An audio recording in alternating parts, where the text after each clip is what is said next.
about to begin. Woo! So, programming note, we're going to move into a big fight. So, if you're wanting to see what happens in this fight, actually, it's not going to be that big because, limitations of your game master who, doesn't want to spend 5 hours just saying which button has to press.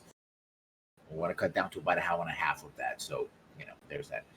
But also, of course, we have our lovely cast. So let's start with far left to me, Theta.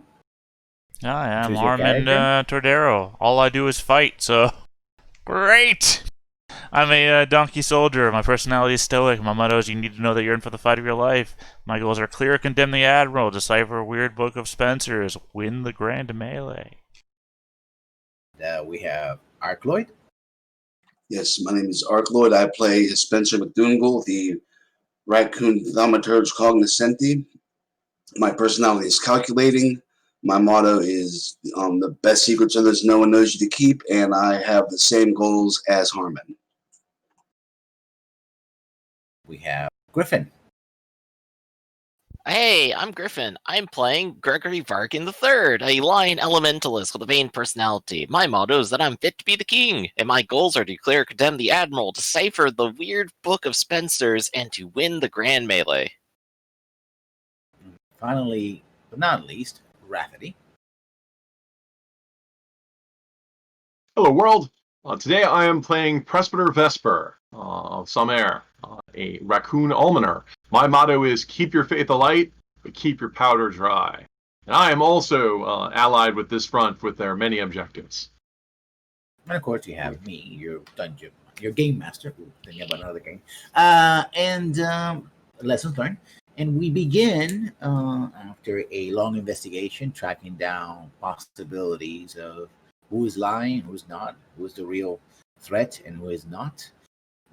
But the day of the melee of the Velvet Pavilion has arrived, which will include, among other things, a grand melee, a free-for-all of knights and warriors looking for fame and fortune as they may capture rival nobles and hand them for ransom, as well as getting the cash purse at the end. So the field here between the villages south of Merryweather, in the lands of Baron Montague, are now fields are full, I should say, of tents with colorful banners and pensions. It is called usually the Velvet Pavilion because that is the colors that are and materials that are used by the king, the High King of the Isles, in his central, almost pagoda-like tent and collection of tents. Many areas are roped off in velvet ropes as well. And there's hundreds, thousands of people, both onlookers as well as nobility and their retinues, milling about. The smell of combination of, you still have to hear the sounds of people who have come late and are still pitching their tents, setting up stands, like they're basically building stands for crowds. There's two main areas for sports. One of them is going to be the Grand Melee tourney area, which is simply an open area and enclosed by some woods, some trees, and then you're going to have the jousting area, and that one again is enclosed by cloth and velvet, creating a small enclosure where knights and coursers will have at it in classic jousting style. You're told that this particular Grand Melee is going to be a free-for-all. There's usually multiple modes about it. It could be teams, 2 teams. It could be free-for-all, or it could actually be on cursor back, right, where they just sort of go at it and simulate a battle. But this is just going to be on foot. And in the past, it's called the Grand Melee because this was the thing that people really wanted to see. But now, over the decades, really, jousting has taken on more of a celebrity status, right? Individuals can show their real prowess, and also it's very much a rich person's sport because you need to train and care of the mounts, the equipment, and everything else. So the real rock stars are in the field in that field, but the real money is still in the grand melee.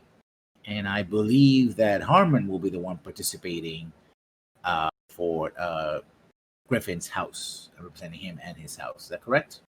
Absolutely. Harmon, I know you're down for the task. I have my Harmon, complete faith in you, and I will be shouting for you to win from the sidelines. you notice, well, it's that a lot of the competitors, there are basically two classes of competitors. People like you, who essentially are champions to the nobility, and then you have nobles. It could be firstborns, it could be, second string nobles. So there's a clear class divide between the competitors, right? Technically, everybody should be equal, and only their skill should count, but clearly that's not the case. On top of that, your heritage is something that also draws the eye, and at times even sort of the ire of people. Like, they don't want to be around you, especially from the nobility, right? So they have a little bit of racism to throw in as well, because, why the heck not? Well, speaking as a cleric, I believe that all people are created equal. Sadly, a lot of people. Sadly, many people don't believe that, especially people who believe that they are blue-blooded and therefore were created or born better. Yes, I'm with you, Presper. We are all made equal, and some are just born richer. Some Here, are take more some equal money. than others. See, this would all be so much better if we just submitted to the theocracy. That's what I keep saying. Let's start with Vesper. There is a large tent. This one is gilded in gold near the kings.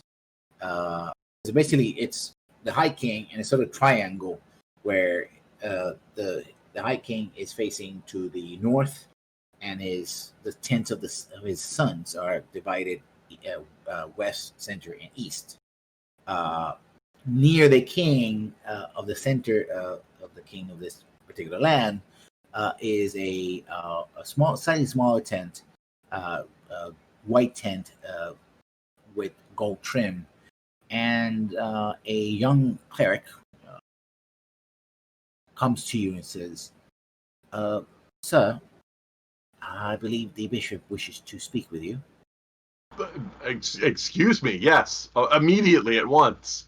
Let us make haste. As you come in, most of the people here are clerics of your church, but you do see a handful, 2 or 3 wolves. But then, in the traditional robes. The wool. But they don't have their cloaks on. Their cloaks are off, and they seem to be just observing, right? And Wait, they're dressed traditionally, but they're not wearing cloaks. No, they're traditional. They're dressed like in the long gray and brown cloaks of druids. And they're observing. Brave choice there. Yeah, They're not. They're talking. Sometimes they talk with some of the clerics. They're not participating directly. They're sort of like observers, right, of the situation. And the bishop is leading. She's lighting some candles, etc. And she motions to you to join the sort of prayer of this. Praying for the health of the kings and the festivities and everything going well. Are you going to join the prayer? Of course. The bishop invites me to pray. I do. And they take their places, right? You see that the basically 2 or 3 of the druids, they're observant, they're quiet, sorry, and they maintain a respectful distance, right? They make once the prayer start, they make no comment. They maintain total silence. They don't show any discomfort with what's going on, but they are observers, right? They stand out because, unlike everyone else who's kneeling, they're standing, but in a sort of a corner, allowing the members of the church to take the main part. And the prayers go on, and it takes a good hour and a half. This is very involved, lighting up candles, praying to the light. reading of canticles, and at the end, she bids everyone to rise, and they do, and calls the ceremony over. And says, Vesper, would you be so kind to join me? Oh, please, I'm humbled. Is it really my station to be here? You have been invited and accepted. You are a child of light, are you not? They're all welcome. I'm sorry, I'm just like pulling out my little, like looking at my cheat sheet. If someone asks if you're a child, you say, "Yes, I am." That's just a joke. No. I mean, yes, of course. I don't hesitate. Yes. Why? Yes, of course. Your Excellency. I am humbled to be in such a presence today, and to be by your that you would number me among your intimates. And she sort of looks at some of the druids, and one of them approaches them. You see an older wolf, pretty tall, again with multiple scars, and you see some of his teeth are being broken as if somebody punched them or tried to strike it with a weapon of some sort.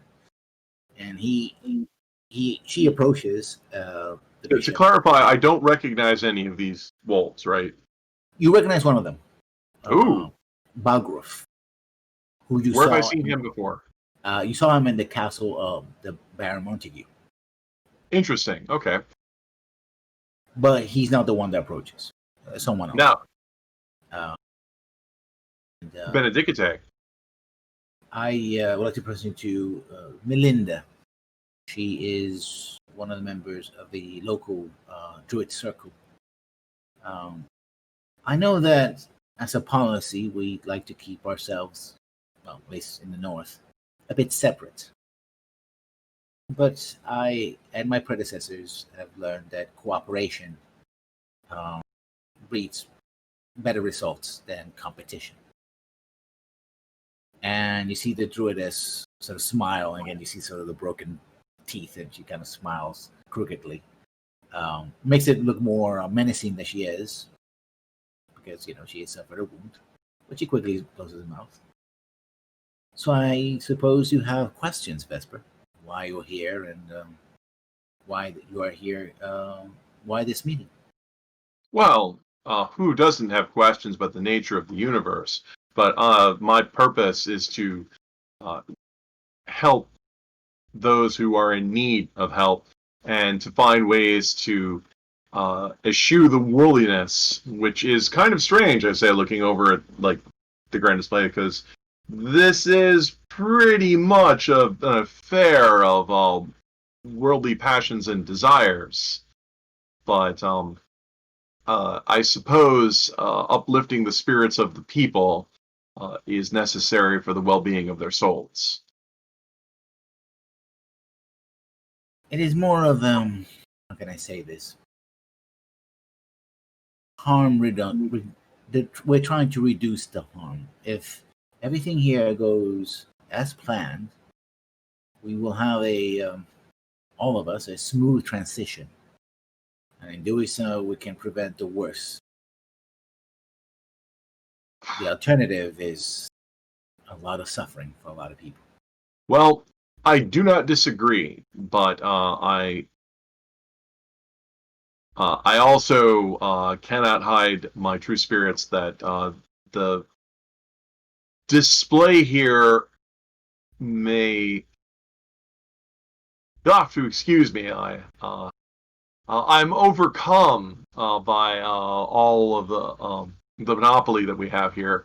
I really, it's not my place. I am a humble guest in your land and this land, and thus it is a generous display of your hospitality that you invite both me and other people who of the common earth to share the wealth, as it were.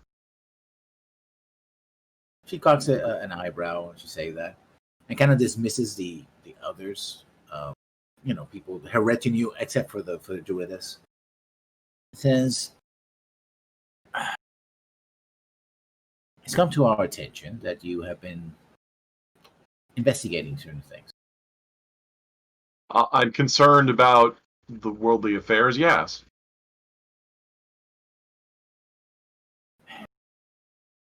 And she turns to the druids, is like, kind of questioning, is like, how much, she might want to tell you, reveal. Suffice it to say that we stand in opposition to the same people that you stand in opposition to. Well, I'm sure that you are people in position of esteem, and what you say carries weight with the people. So I'm sure that as capable leaders of your pack, that you will always bring people towards the light and away from the darkness. True enough.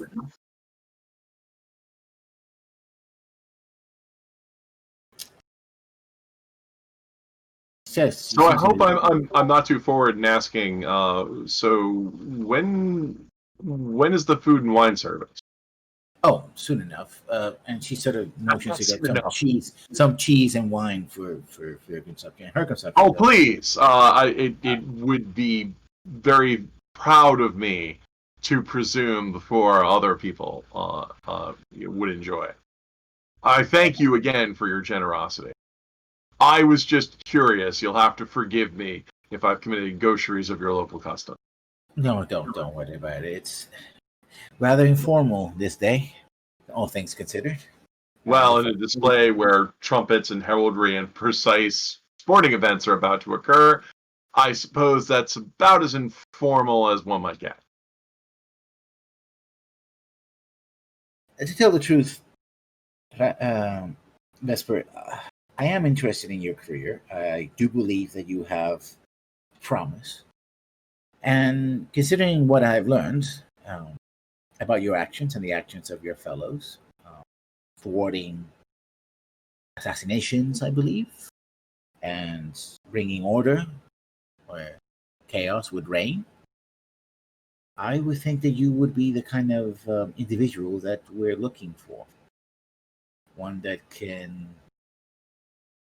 given put in the right position, could do a lot of good for the bodies and the souls of the Isles. Well, I'm flattered that you would speak to me, but I would think that such an office would be better served by one of your own. I am a foreigner in this land, and I bring a set of customs and laws and mores that are different from your own. Calling upon me, an outsider, I think you would be better served by promoting from within. That would be true, but these are interesting times. And I've also learned over the years that, well, it is good to have outside opinions. It's very easy to become cloistered, if you will, trapped in a cave a cave where you can only hear your own echoes. Well, I'm going to stare blankly. Sorry, I'm going to stare blankly at this. Wait, getting outside ideas and not get everything from a single book? I'm sorry, I don't understand anything. Blink, blink. Outside perspectives. Yes, blink, blink. We all read the same scripture, but different people have different interpretations. And, I thought. Sorry, clarify again, Game Master. These guys are dressed like druids, right? No, you have druids, but she is of the faith. Okay, I'm addressing the bishop. Yeah. Okay. Yes, you have. The druid hasn't spoken. There's a druidess. She's here staring at me all creepy like. She's just there, part of the conversation. Okay. Roger that. Druid eye. Yeah.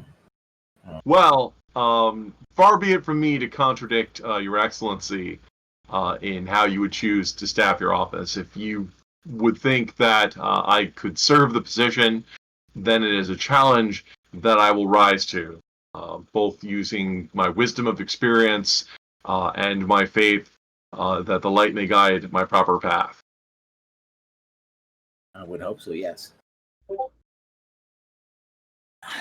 Well, we have other things to discuss, but I also would bid you that if you see anything unusual or worrying, that you would be so kind as to alert me, so that we might prepare and deal with it if possible. Well, please, I wouldn't want to be boorish and presumptuous in my conduct. I'm sure that you have much larger issues than to deal with just the naive observations I might have of local activity. And she smiles at that. Nonetheless, I sometimes get bored, and maybe having a little bit of chit chat would help me be on board. After all, these are very mundane concerns: knights and jousting and drinking and whatnot. Yeah, I Sometimes, really don't approve of knights and jousting. and so sometimes having a conversation lightens the mood. Once again, you flatter me. I tried, but I taken enough of your time. I will contact you, send a courier if I need something from you, or if you have anything of need. And he points to one of the very young sort of acolyte, basically. Young Larimer over there should be at your beck and call. Well, I will have to get to a greater understanding of the postal service here. Being an urban cleric. I wouldn't presume to say priest because I'm not ordained. An urban cleric, I was used to the common sight of pages and messengers almost anywhere who could be relied upon to take a parcel anywhere else with great speed and reliability. But here in the rolling countryside, I am almost ignorant of how parcel post works. If there is I imagine there would possibly be a sacerdotal sponsored system by Your Excellency in the church that I might avail myself to. She raises her hand. It's like, I just meant while on the tourney. Once again, I apologize for presuming.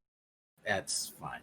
Young Larimer here will be at your call if you need to send a message to me or convey anything. He will help you. And if you need anything, he'll be at your service. You see a small rat, younger rat. It's like, actually, he's a mice. He's a mouse. Sir? Yes, good Laramie. You may address me as good Vesper. I am not a sir. I apologize, good Vesper. Anything you need, I'm here at your service. Anything, huh? Nah, let's just wait for the food service for like everyone else. Basically, and then they're basically gonna clean the tent and do this, so they're ushering everyone else out.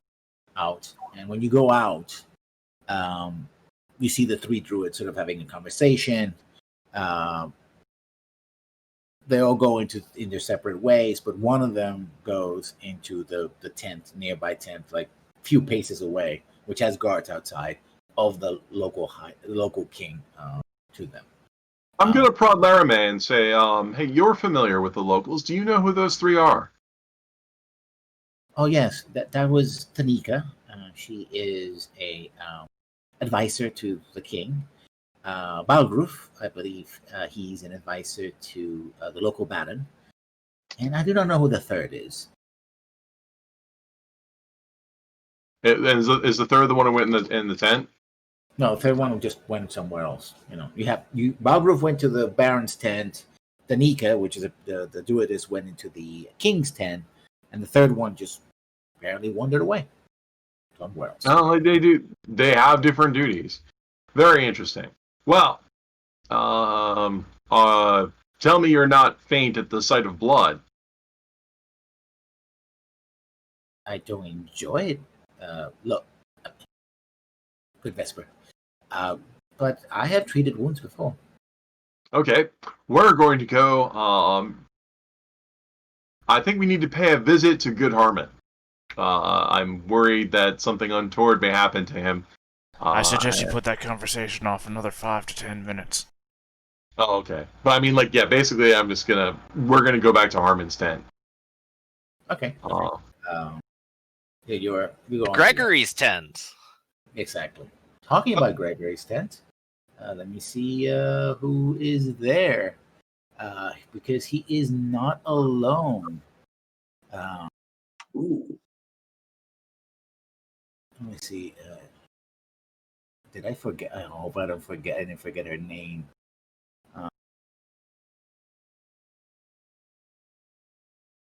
Lady Valerie. No, that's in that. Lady Valerie, someone else. Victoria. Victoria, yes. Yes, I was looking up too just to make sure I remembered correctly. So, Lady Victoria is there, and she's having a pleasant conversation with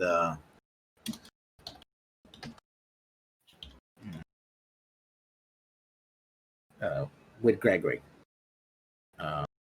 Just Yes, we're away, catching up, chatting away, Yeah. and going. It's like, oh well, I've been having a pleasant week here. It's such a nice, lovely countryside, etc.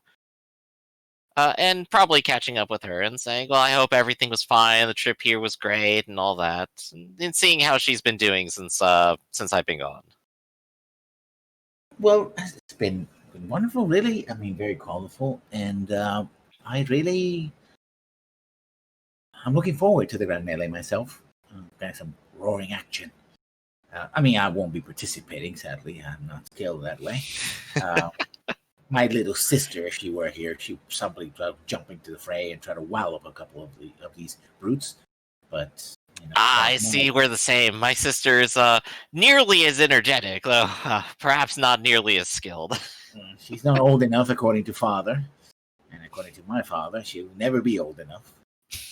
I keep telling him if he puts it off, eventually she's just going to escape through his gas. He doesn't listen, of course. Well, I certainly wish her the best of luck in her endeavor, should she manage to. She definitely sounds like she has the spirit.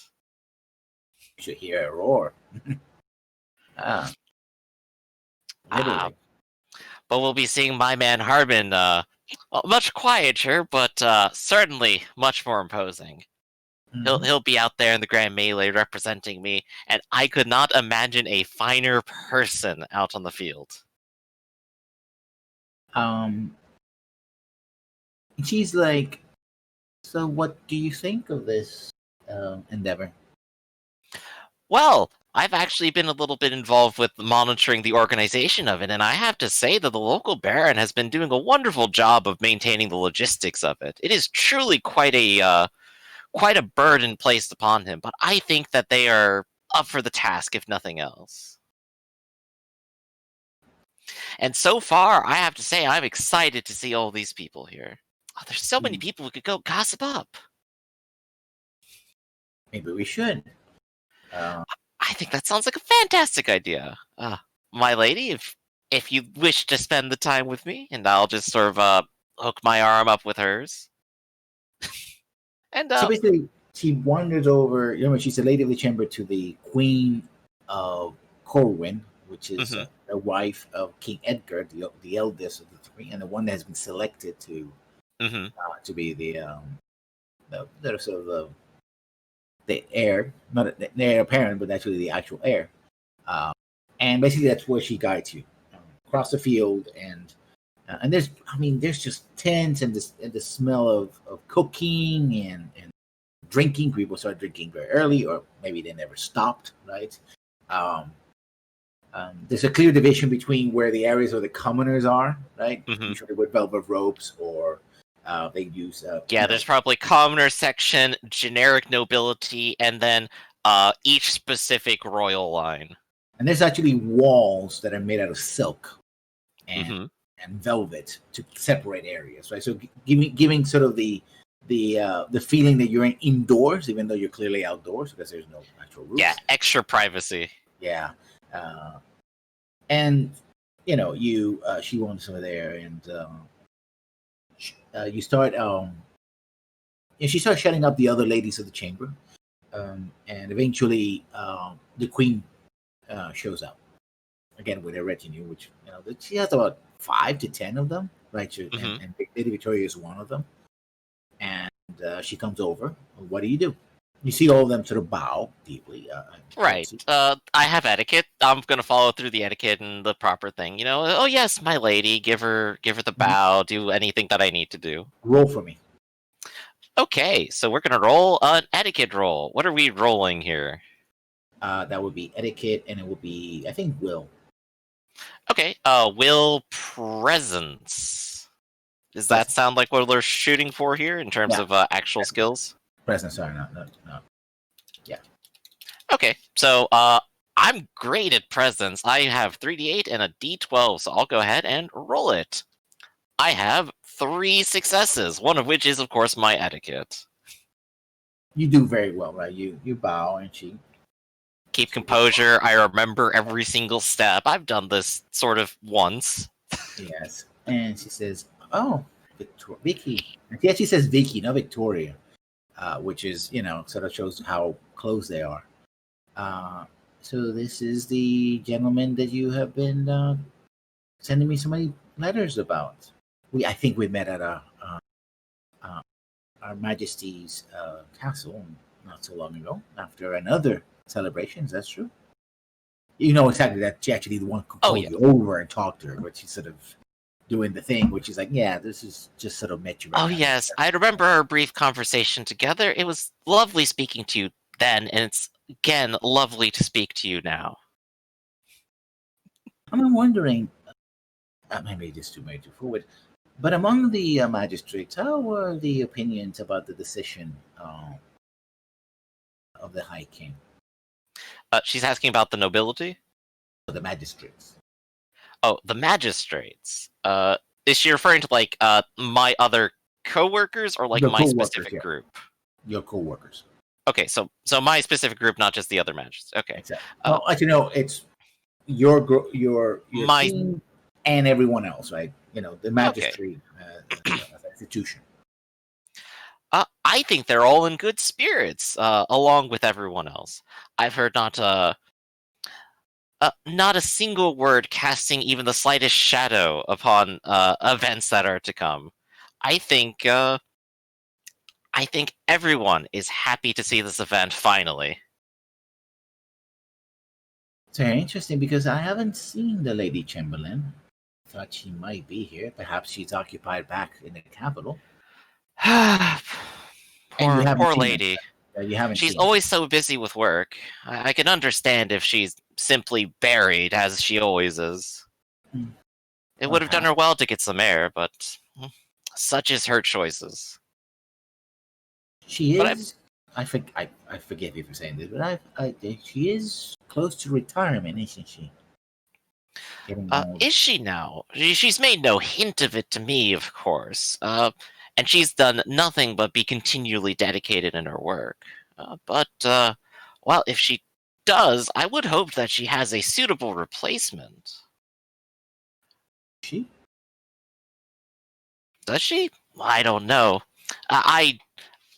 I would never dare to encourage the thought that she might leave. She has been such a wonderful guiding presence.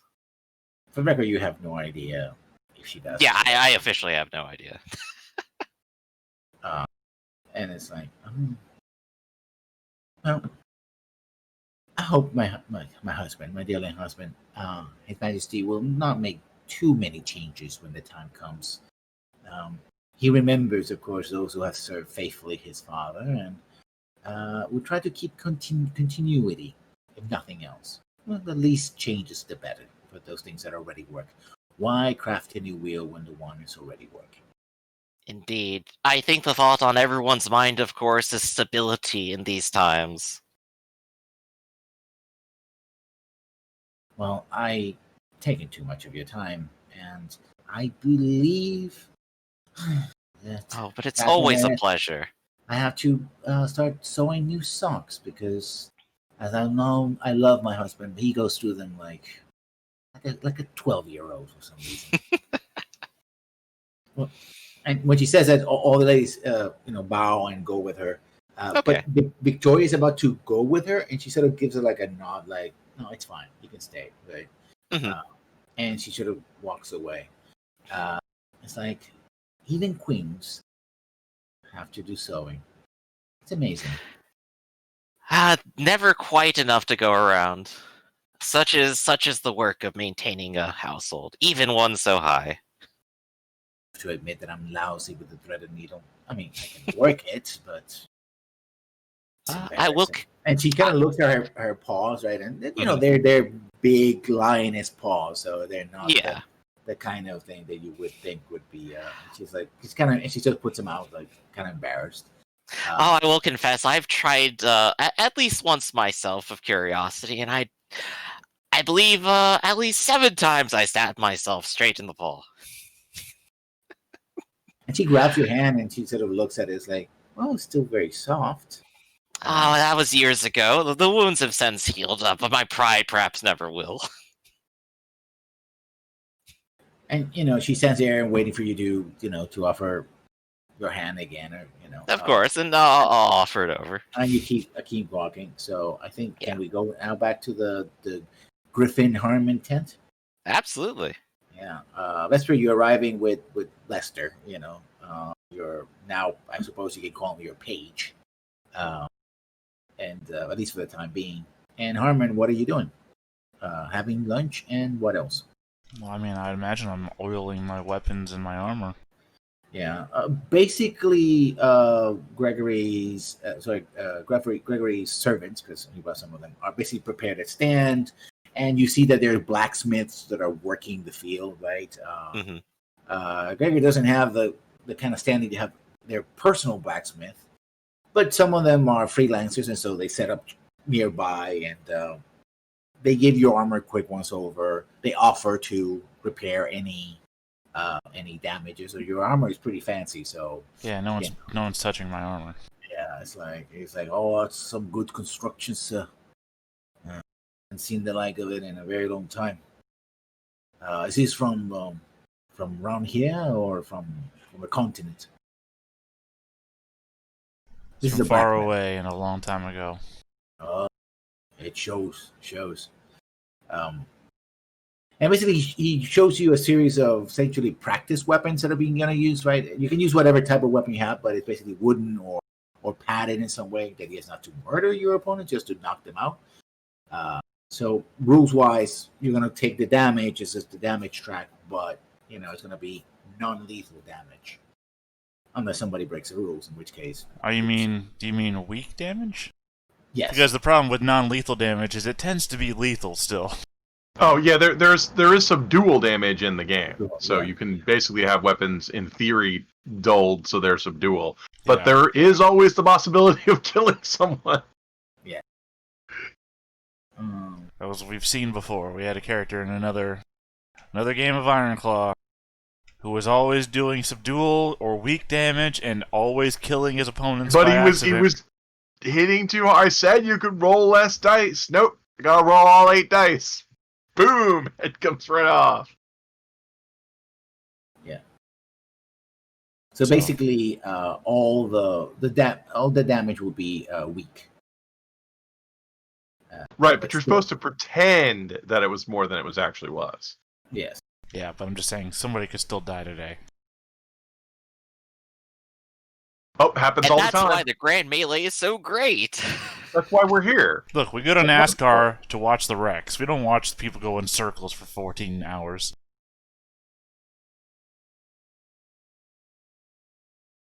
We cry when someone dies. Not the wreck. And so they're there, and other, you know, all the blacksmiths are working. Most of the nobles here, you know, have their own blacksmiths, and they're working like that. And you see, most of the people that are on the Grand Melee, either older knights or nobles, who maybe, you know, they're past the prime to go jousting, or younger ones who are trying to, you know, just get that cash prize. The way you earn money is by taking ransom, basically forcing somebody to surrender, and of course the overall prize if you're the last person standing. So,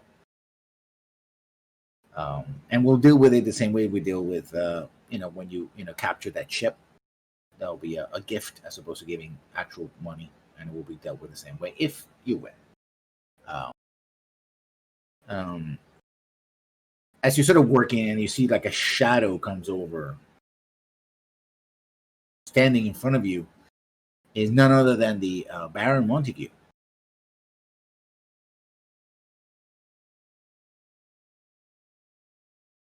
What do you say, Harmon? Nothing. My personality is stoic. I am a stoic. I have man of little words. I imagined everything that's been said already to me.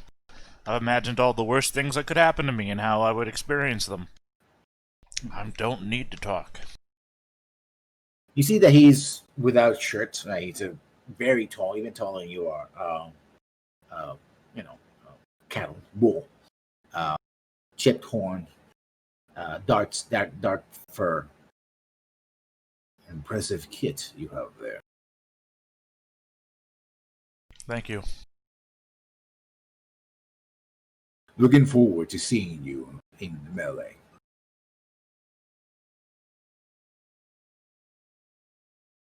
But I will let you know that I do not yield. I'm sorry, say that again? I will tell you that I do not yield easily, and that I do not expect true champions to do the same. Basically, yielding means surrendering. No, I understand. I understand what yielding means. I see them on street signs all the time. I do not surrender to you, road. Well, pray be that you'll be at the very end, and not one of the first to go out. We'll see. Have a good day, sir. I intend to. And he sort of walks away. He has a couple of people, in attendance as well, including his daughter. Right, who sort of looks very big cow eyes. She looks at you, recognizes you're there. Sort of, I've seen him before, and then just buries her face back in the book. And you see from the other nobles, kind of looks of jealousy, but also kind of anger. Right? You do know that Baron Montague was recently elevated to nobility. He comes from the ranks. Do you have any knowledge skills? I have a mind. Well, you can roll mine. I don't think you want me to. Oh, you don't have to. I want you to. I don't. I have a mind of a D4 and no knowledge skills. I'd rather live in ignorance than press my mind, which is not made for these sorts of things. Okay, then. To worry about matters I no need to worry about. Might sprain some of that gray matter. Look, this mind of mine was trained for battle. It has within it the instinct to swing my blade and raise my shield when the necessary moments arise. It need not worry about heraldry, about local socio-economic politics. I need to know when to stand in front of a sword and when not to stand in front of a sword. That's it. You feel this slightest twinge of recognition, but your stoicism just takes over. It's like, unimportant. Don't care. So, Vesper, you're there. Harmon is preparing. Spencer, what are you doing? Are you wandering around? Are you hanging around the tent? What is your what are you doing in this sea of nobles and commoners alike? Well, he's sticking around near Harmon to make sure there's no magical interference with the champion. You also notice people in different robes. So there's a few, spellcasters here. Again, they are attached to mostly the noble families, doing very much like you're doing, right? Keeping an eye out for, any dirty tricks, and a lot of going back and forth. So you have like young kids who are carrying hammers and pieces of armor and all kinds of things. You also see a group of people walking the field to make sure that there's like taking away pebbles or anything that could trip people up, right? Unnecessarily, so people can claim they got tripped up and fell, whatever, right. Eliminate all those excuses therein. And then all of you hear a series of of horns blaring.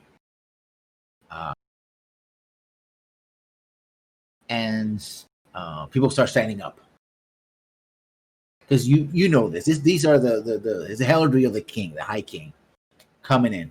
And so everybody stands up and starts to, if they're either were putting on armor, they try to finish it, putting the armor on, or taking it off, or be as presentable as possible. And you see this incredibly large retinue, close to 100 people. But at the center, of course, is the king. You recognize him, and he has his mane used to be very dark, but now it's almost white, almost gray white, and he has almost like he has a walking stick, but it looks more like a club than anything else, gnarl stick. And he goes from tent to tent and sort of gives talks to people briefly, right? Right. And he comes over to a Griffin's den, who's Griffin at the time is not here. And says, "Who might be the master of this residence?" This would be the residence of Gregory Varkin III. Oh, and out of character, Spencer is not dressed in his robes this time. He's kind of going incognito. Mm-hmm. And because he doesn't have the robes on, he can wear the Ambroscora armor, so he does look kind of fancy for his lord. You do notice that other spellcasters are wearing their robes openly. I see. Is the young lord here? Is he? No, out of character, is he? No, he went with I don't know, his hot mama, whatever we're calling her. Lady Victoria? Lady Victoria. Sure, sounds good. He's with his lady at the moment. But I could let him know that you're looking for him. I'm sure he would come straight away. What a horrible social faux pas you just made. His lady. Not even announced yet. Not to worry. Get that etiquette die. I was young once, and he sort of looks around, and his sons are there, so it's like, I was very young once. And the older one sort of kind of looks like he's a little embarrassed what his father is, intimating. The other ones sort of chuckle a little bit. And who you might be. You guys are also wearing your King's Chosen colors, or are you just wearing? Yes. I'm assuming it's like a tabard he would be wearing over the armor. Yeah. Right, some sort of badge of office. Gregory in particular probably is going to be wearing his own family's heraldry tabard today, and it's probably going to try encouraging Harmon to wear it too. I see. I did not catch your name, young one. But I see that you are carrying the colors of the Chosen. Yes, it's a pleasure to finally make your acquaintance, your liege. My name is Spencer McDougall. I'm glad to meet you. Quick, read the king's mind. And he turns to Harmon and is like, "And who you might be?" Harmon Tordero. And he's waiting for to see if there's anything more forthcoming, and everybody's waiting. Are you going to say anything else? No, I could. Now, Harmon doesn't actually have a title, does he? No, I'm a soldier. I'm not a knight. I'm a soldier. I'm just an exceptionally good soldier. Actually, you know what? Hold on. I was imagining that I was a bit more dismissive, like I went back to polishing my armor, but it's the fucking king. I stand up, I salute. It's the goddamn king. I give my life for you, sir. And while the king is addressing Harmon and nobody's quite looking at Spencer, he will put his hand into whatever container he keeps his chopped up Gregory fur in and will just give him a quick warning. The king is at your tent from wherever he is. Using mind speech, of course. The king basically engages Harmon in sort of short talk about, what are you doing here? You're going to fight in the melee, whatever. Up to you how expressive you want to be. But he does take notice of the fact that you're sharply dressed, have high armor, that you're, a servant of the king, etc. you get a message, Gregory. So walking by, I assume this is all right while I'm on my way back. So yeah, you heard the horns, but the sound could have been anywhere. You have no idea exactly where you didn't see this gaggle of people come in a particular place. So, right. So when I receive the mental message, I'll encourage Victoria to hustle a little bit with me. Of course, in a proper manner for us two. But she laughs. She grabs the end of her her long dress, and she was like she runs for it. She doesn't. Yeah. I mean, she doesn't full speed, but you kind of and she's starting laughing like this is something and comes over and you see basically the king talking and has a lot of people. In fact, when you're coming in, because you're coming very fast, a few soldiers sort of trying to stand in your way, and that's enough for people to turn their heads. What do you do? Right, and enough for us to like slow our momentum and explain, we're not trying to rush and assassinate him. But yeah, so we'll return to propriety and address ourselves and go, my liege. I take it this is your young master. Yes, this is Gregory Varkin III. Say, glad to make your acquaintance finally. It's very rare for me to meet so many of my own chosen, part, of course, of the soldiers. And you recognize some of the soldiers that are there. Mm-hmm. They're part of the king's chosen. They're not part of the magistry. They're just soldiers, right? But you've seen some of them in the barracks, etc. Although basically the ones in the barracks are not necessarily the ones that are the personal guard of the king. You might see them when you got in, or maybe months ago you might have met them by sight. You don't know them by name or anything like that. Mm-hmm. And you are, I believe, Lady Victoria, correct? And she sort of bows deeply. Well, I've taken too much of your time. I hope that the light, and Vesper is there. He sort of looks at Vesper and goes, I hope that the light illuminates your day, all of you. Benedicite, Your Majesty. And perhaps we shall meet before this is all over. Have a pleasant day. And, again, this sort of literally a cloud of people sort of around him. There's like he's standing in front of this like a wall, and then this sort of half view of people sort of, they all move in unison, right? And they just walk by. And they go to the next tent, and the same thing, right? He spends a good half an hour or so going from tent to tent to tent to. Yeah, this is his procession right now. Yeah. This is his job. So I'll probably look over to Spencer and just go, shame he left so quickly, and I wasn't here to greet him, but I do hope you kept him entertained for at least a minute. I spoke to him, of course. I don't know how entertaining it was. I'm but one simple raccoon. Well, he seems to enjoy honest, straightforward people. I'm sure that you got along and made a good impression. And then I'll look over to Harmon for like a second, and then I'll just look away.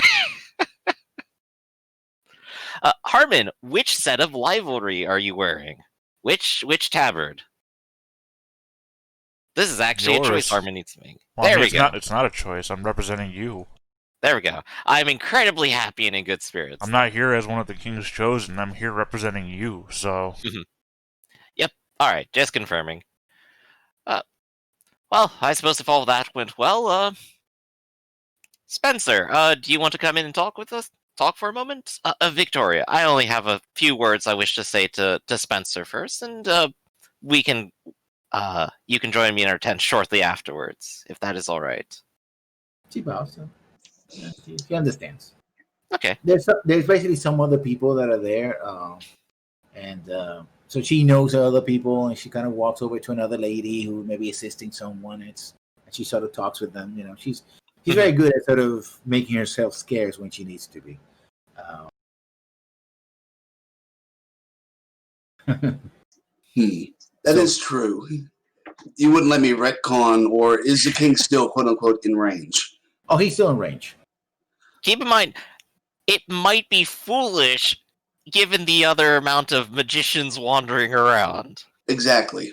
Yeah. There are other people looking to see if there's any skullduggery going on, and that is definitely skullduggery. Right, but you gotta be bold, man. You gotta be bold in this world. You gotta be smart, too. There's a fine line between bold and dead. I'd rather be lucky than anything else. And that line is it's written in the words stupidity. No, that fine line is the edge of the hangman's axe. Well, before we get too fine into fine lines, I'd take you into the tent, Spencer, for a bit, and I'll talk to you. All right. It won't protest so much as to say, I do want to stay outside to make sure nobody is interfering with your champion, but if we must speak, then we must speak. But it is of that and other things. I suppose I don't need to remind you of what our circumstances are and how important everything here is, and I hope you understand to stay on as much watch as possible. Oh, but of course. This is also Harmon's biggest day. I can think of no other reward I can give him that he would enjoy more than to fight for his life and demonstrate his superiority. I would want nothing to ruin this for him, and I will go to any length to do so. Though I do hope that at the same time, you can remember what our truest mission should be here and keep aware of both at the same time. I understand it is a huge burden, but it is to you whom I trust the most that should anything occur, you might rally us all to the point at which we must focus our attentions the most. And out of character, what would that be? Hey, you remember how there are assassins and conspiracies going around, and the king is literally here in an open area, completely surrounded by people? Oh, yes. Yeah, that sort of stuff. So that's the out-of-character context. And I am laying it on as thick as possible. Spencer should definitely recognize it. Yes. So those are the two things. Keep Harmon happy. Don't let the king get assassinated. And I'll say, I trust your discretion to the highest degree possible. Of course, my lord. I will do my best not to fail you. I know that you won't. You're dismissed. Do as you see fit. I will be enjoying a little time with my lovely lady. Victoria wants that. Vesper, you know that Lester, the page, is sort of, his eyes are like huge saucers. He's being close to royalty now. I mean, he's used to working with the bishop, of course, but he's still literally a small fry. And he's like, that's the thing of kings, isn't it? Good Vesper. Don't you live here? Don't you recognize your own lord? Well, that was a high king. That wasn't just the king of here. That was the high king that came in, the king of everybody. I'd have to defer to you on this. Once again, you're the local. If that's one of the many king imposters, I'm really not here to judge the state of the people or their japery. I'm sorry. I've never seen the High King before. But you were at the beck and call of the bishop. Well, yeah. And you're starstruck over someone whose only claim to authority is that of violence. Violence and blood. Oh. All nobility is made from blood. Go look at Harmon. He feels chastised by what you say. Like, I'm sorry, good Vesper. I didn't. Oh, it's no need. You must excuse me. I'm in high spirits today, and I speak out of turn. Oh. Excuse me a moment while I address Harmon before his events. Good Harmon, a word. Yes, sir. I'm not a sir. I'm a cleric. You are a sir in the masculine form of address. Yeah, that's a 20th centuryism. Thank you not to... I was taught as a sign of respect to my peers. I'm flattered that you consider myself... I'm flattered that you consider us peers. Anyway, Harmon, are you ready to meet your eternal reward? No. Oh, well then pray with me. Very well. For to know that even though today you are doing combat for sport, there is still the possibility that when people take up arms against one another, whether in true intent or in this sort of mock display, there is always the possibility that something untoward might happen to you. So, I wanted to make sure that you were at peace.